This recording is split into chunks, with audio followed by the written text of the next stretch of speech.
Hey guys, welcome back to The Binger. It's been a long, lonely time since Stranger Things 3 dropped. If you're anything like us, you devoured it in a hot second and have been waiting for number 4 ever since. While the production of the next season has been halted thanks to COVID-19, fans can expect to see new episodes drop in either late 2020 or early 2021. But what's gonna happen? Will the loose ends we saw in Stranger Things 3 be tied up? What new drama awaits?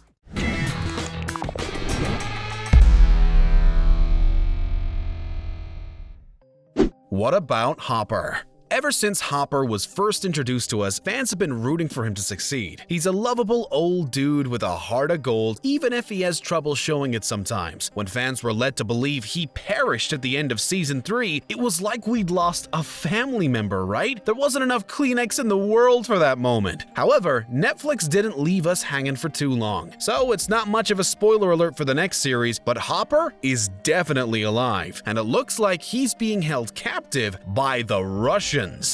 What? What can we expect to see from the H-Man in Season 4? Well, he's not exactly one to sit down, shut up, and take his lumps. If we know Hopper, and let's face it, we do, he's going to rebel against his captors as much as he can and aim to find a way out of there. It's not gonna be easy, but he's got to get back to 11. He'll do whatever he can to get there. So we'd place bets on this being a huge part of the next season.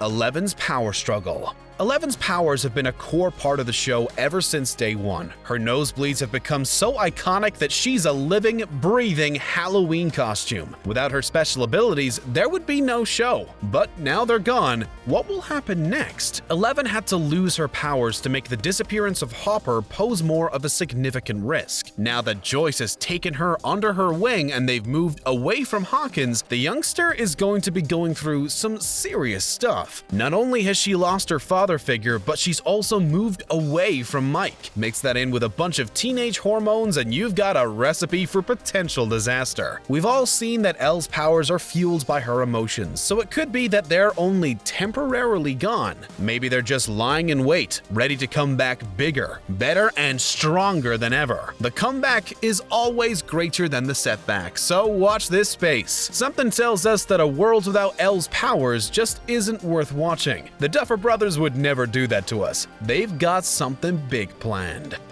Stranger Things and Chernobyl. Stranger Things 3 was set in 1985, while the next season is going to take place a year later. There are already some wild theories bopping around, but this one has to be the best of the best. 1986 was also the year that the tragic nuclear explosion happened in Chernobyl. For the Duffer Brothers to factor in this extreme real-life disaster would be next-level genius, as it could actually fit the story. After all, it would tie in with the Russian element, and Elle's powers are on par with a nuclear blast at times. She doesn't mess around, and the amount of energy she generates is second to none. Well, almost. If she gets them back and there's a huge showdown, it's not stupid to think that this could be linked to a real-life disaster. Plus, we have a reason to be in the USSR as Hopper's there. Some think that the use of the tragedy would be in bad taste, as it really was awful and it did claim a lot of lives. But others think that it could work well. But it's up to the writers.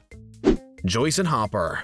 One of the sweetest things about the show is its ability to interlace totally fantastical things with real-life issues and relationships. Joyce and Hopper's story has been slowly unfolding over the seasons, but they have yet to seal the deal. We all want them to be endgame, but it hasn't happened yet. Now, Joyce thinks that Hopper's gone for good and is probably heartbroken. After all, they did agree to go on another date just before he vanished. This will they, won't they dance has gone on for so long that it's getting a little old. That being said, it's highly likely that when he does reunite with Joyce again, that they'll stop messing around. If anything, the thought of losing him for good will probably spur Joyce on and make her confront her true feelings head on. With any reservations out of the way, these two will finally be able to hook up, get married, and walk off into the sunset with their blended family in tow. It has to happen already.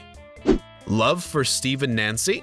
Remember when we first met Steve Harrington and he was the biggest douche on the planet? We wanted nothing more than to get Nancy away from him and his mile-high hair. It took a while, but when Nancy finally ended up with Jonathan, it seemed to fit quite well. However, romances aren't always set to last in Hawkins, as we well know. Now that Joyce has left Hawkins with her kids, that means that Jonathan is gone and Nancy is all alone. This leaves room for our main man Steve to swoop in again like the knight in shining armor he really is. While we love Jonathan, it would be great to see Steve redeem himself in a way that's befitting of who he is now. Plus, with Jonathan so far away and Steve still sitting in the same town, it's way easier to strike up a relationship and keep something going. Stranger Things always has a little bit of relationship drama going on the side, so could this be it? Weirder things have certainly happened in the show.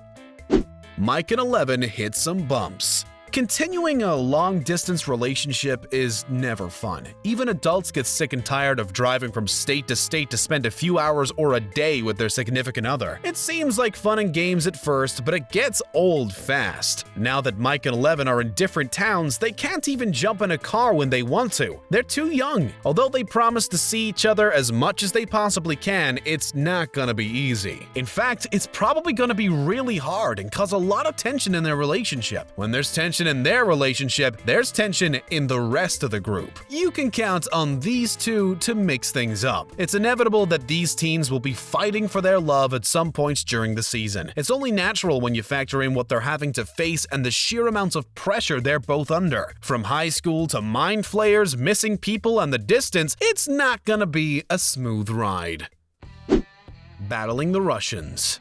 What's scarier than a giant spider-looking thing that can infiltrate your mind, body, and soul? Russians, of course! Let's face it, they aren't exactly known for being the friendliest of guys, are they? One thing is for sure, we can expect to see our gang coming up against the Russians in some capacity. Whether that's in a bid to free Hopper, some sort of Chernobyl disaster, or otherwise, these guys are fierce and relentless in their thirst for power. Can a group of teens and a mom stop them? Well, they'll certainly give it the old college try if previous seasons are anything to go by, won't they? We've already seen that the Russians can throw down, so expect to see a lot more action. The battle between the Americans and the Soviets isn't over yet, but the real question is, who will win? Will it be Hawkins' finest, or will it turn to jelly and be total annihilation for everyone involved? Place your bets, kids. It won't be long before the time is upon us. Is that so? Yeah. We're not in Hawkins anymore.